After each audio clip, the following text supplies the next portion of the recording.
ces maladies. Saint-Antoine l'Abbaye devient un pèlerinage très connu au Moyen-Âge. Une ville de pèlerinage, peut-être pas aussi importante que Saint-Jacques-de-Compostelle, mais c'est un endroit qui attire beaucoup de gens malades, et particulièrement d'une maladie qui s'appelait le feu Saint-Antoine. C'était une sorte de démangeaison, enfin de brûlure, on va dire, qui entraînait des souffrances terribles, des gangrènes, une putréfaction des membres, et on ne connaissait pas les moyens de soulager ces maladies. Sinon que les efforts accomplis par les moines antonins avaient permis parfois de guérir ou de soulager certaines personnes. Il n'en fallait pas plus pour attirer vers Saint-Antoine énormément de malades. Et c'est à Saint-Antoine qu'on peut dire, si vous avez l'occasion de venir un jour, vous pouvez le constater, que naît un petit peu ce qu'on pourrait appeler l'hôpital moderne. Ce sont des bâtiments très très importants. Encore aujourd'hui, on en voit les restes qui étaient immenses pour l'époque, où l'on voit même se développer sur ce site ce qu'on pourrait appeler un complexe hospitalier, tout à fait nouveau pour le Moyen-Âge.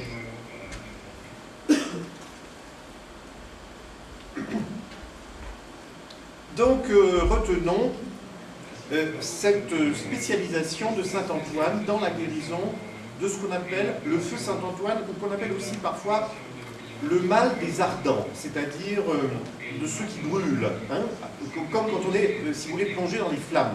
Hein. Imaginez quelqu'un qui est dans des flammes parce qu'il est sur un bûcher. Hein. Eh bien, voilà ce que devaient subir les gens qui souffraient de cette maladie. Ce n'est qu'au XVIe siècle qu'on a découvert une des causes de cette maladie. Elle était due en fait à un champignon qui poussait sur le seigle, qui est une des céréales employées pour la fabrication du pain.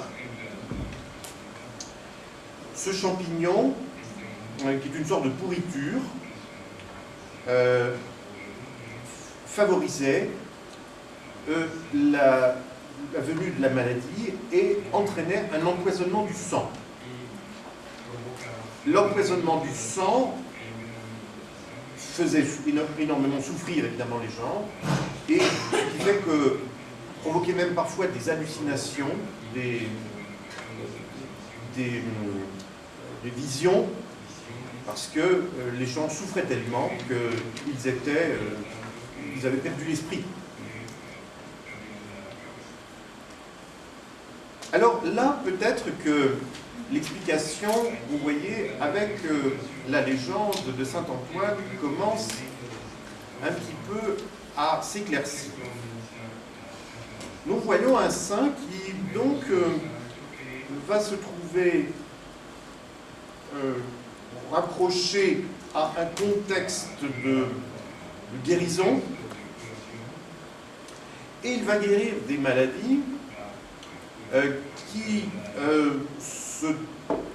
s'expriment à travers des visions, des hallucinations, des brûlures, évoquant à la fois les feux de l'enfer, les hallucinations diaboliques de Saint-Antoine, etc., etc. C'est-à-dire qu'un lien s'opère avec ces textes, par l'intermédiaire de l'Église, évidemment, et les souffrances des malades trouvent une sorte de correspondance dans les souffrances du saint, tenté par le démon infernal, le feu de l'enfer, etc., les visions qu'il a, les hallucinations, autant de thèmes qu'on retrouve très souvent dans la peinture occidentale, associé à Saint-Antoine. C'est le thème très connu dans la peinture des tentations de Saint-Antoine, qui est représenté au moins depuis Jérôme Bosch, et dont une des dernières représentations modernes, évidemment, c'est le célèbre tableau de Salvador Dali, que vous connaissez certainement, avec cette espèce de cheval géant, là, et Saint-Antoine tout petit, au pied du cheval, vous connaissez très certainement. C'est un des tableaux très célèbres de Salvador Dali.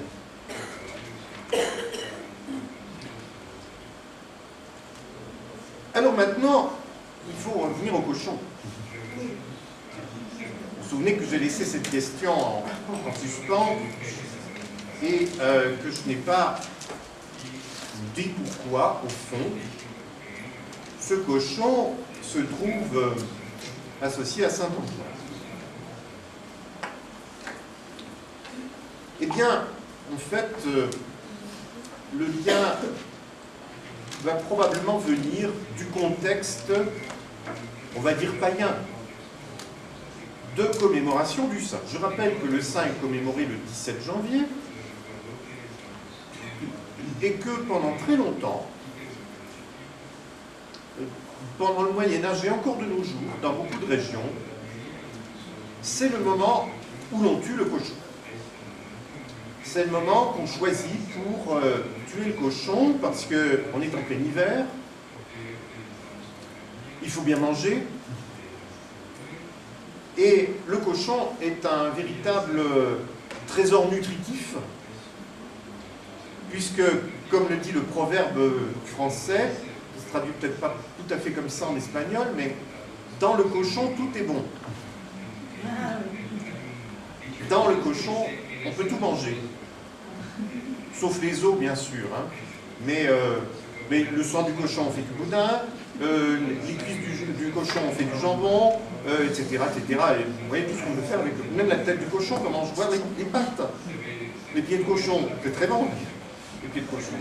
Donc, le cochon, c'est en même temps un animal qui se reproduit très facilement, puisque vous savez que une truie peut faire plusieurs portées, enfin deux portées dans l'année, et avoir une quinzaine, parfois, de petits porcelets, ce qui est très intéressant sur le plan, je dirais, de l'élevage, puisque autres avantages. Le cochon mange de tout, et parfois même ses propres enfants, sans s'en rendre compte. Mais enfin, on lui donnait tout ce qu'on ne voulait pas manger. C'était un animal écologique. Parce qu'il débarrassait... Et oui, il débarrassait les villages de toutes les détritus, de tout ce qui encombrait, de tous les déchets que on ne pouvait pas éliminer. Alors plutôt que de laisser pourrir, développer les mauvaises odeurs, les cochons allaient manger tout ce que les hommes ne voulaient pas. Et ils avaient même parfois le privilège d'aller vagabonder partout. Ils allaient manger tout ce qu'ils trouvaient dans un village et on n'osait rien faire. On n'osait pas s'en prendre aux cochons parce que, au fond, ils faisaient une œuvre utile. Autre petit détail plutôt diététique et médical, l'organisme humain a besoin de protéines. Ces protéines ne peuvent pas être toujours apportées par les céréales, et parfois il faut des protéines animales. Dans des sociétés de pénurie comme le Moyen-Âge, il était souvent difficile de se procurer de la viande. La viande de bœuf n'était pas très répandue, enfin on ne mangeait pas, parce qu'on avait besoin de la vache pour le lait. Et une vache met plus de temps à devenir adulte, produire du lait, qu'un cochon pour grandir. Donc c'était dangereux de manger de la viande de bœuf parce qu'on risquait de manquer de lait, on risquait de faire de fromage. Le cochon, lui, fournissait une protéine